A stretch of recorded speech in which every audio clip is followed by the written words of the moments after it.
One day, Ray and Mike were walking at the plaza when they ran into Ray, cousin Kay and her best friend, Yan.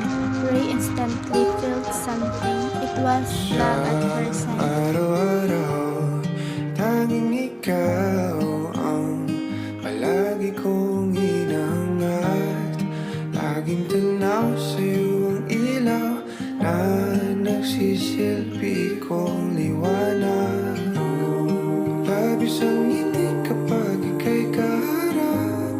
Ramdam ko ang pagmamahal, giliw. Namumukot ang ikat, walang katulad. Ikaw lang ang para sa'kin. Later, Ray and Mike went for coffee, and by chance, saw Kay and Yan already inside. Sa'yo lang ako kaya naman dito Ray was happy to see Yan again. Dito ka lang, dito ka lang. At school, Ray could stop thinking about her. Kapag ika'y nariyan o aking tahanan.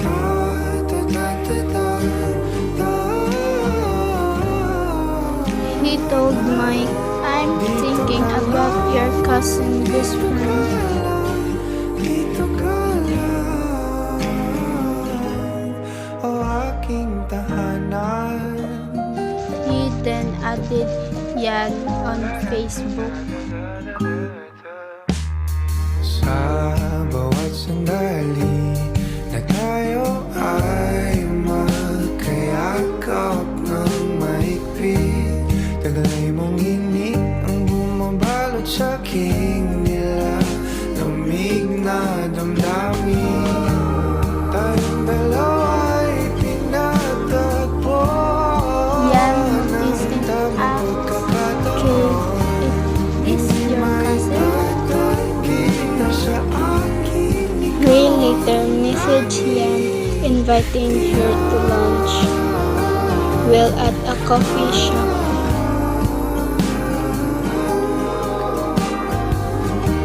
Ikaw lang, di na tayo. Ikaw lang at ako ang naninaan sa gitna ng paraiso na aking sinimulan o aking She read his message and smiled. pinapawi lahat ng iyong mga ngiti. Negatibo na nakadikit sa From day on, Ray kept making an effort. ang aking kiliti. Katotohanan na hindi ko maitatanggi. Mahal kita, walang iba.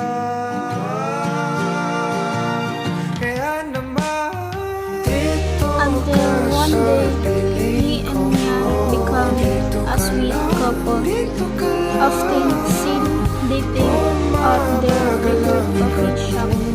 kapag ika'y nariyan o aking tahanan.